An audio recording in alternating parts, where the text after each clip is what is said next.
पाहूयात पुढची एक महत्त्वाची बातमी। अजून किती वैष्णवींचा बळी जाणार असा सवाल आता विचारला जातोय, कारण पुण्यात आणखी एका विवाहितेने आत्महत्या केली। नवऱ्याच्या जाचाला कंटाळून तिने आपले जीवन संपवले। पुण्यातल्या वारजे परिसरातली ही घटना। आत्महत्येला प्रवृत्त करणाऱ्या पतीला आता अटक करण्यात आली।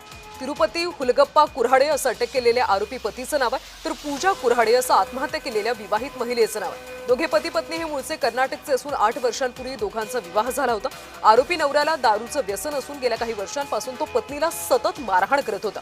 पतीच्या यात शारीरिक आणि मानसिक छळाला कंटाळून पत्नीने आत्महत्या केली।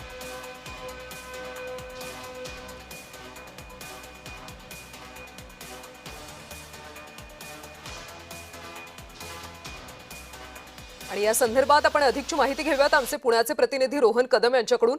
रोहन, पतीच्या जाचाला कंटाळून पत्नीने आत्महत्या केलेली आहे, या सगळ्या संदर्भात पोलिसांनी आतापर्यंत काय कारवाई केली?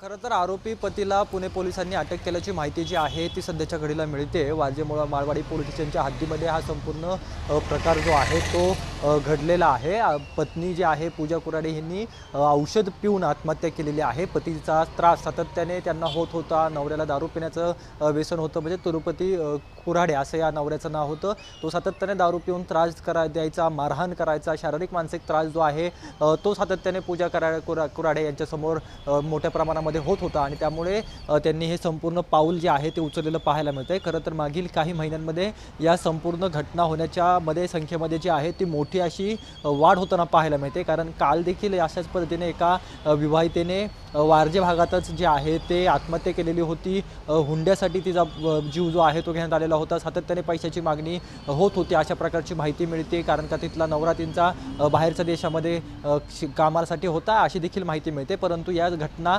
सातत्याने वाढताना पाहायला मिळत आहेत। मागील काही महिन्यांपासून अशा पद्धतीने विवाहित्यांना आत्महत्या करायला लागणं, हुंड्यासाठी त्यांना त्रास देणं किंवा वेगळ्या गोष्टींनी महिलांना त्रास देणं आणि त्यातून महिलांनी आत्महत्या करणं या गुन्हे जे आहेत ते सातत्याने वाढत आहेत। त्यामुळे या गुन्ह्यांना थांबवण्यासाठी सातत्याने पुणे पोलिसांकडून उपाययोजना केल्या जात आहेत किंवा विविध माध्यमातून उपाययोजना केल्या जात आहेत। कारण आपल्याला माहिती आहे की वैष्णवी हगवणे प्रकरण काही महिन्यांपूर्वी झालेलं होतं।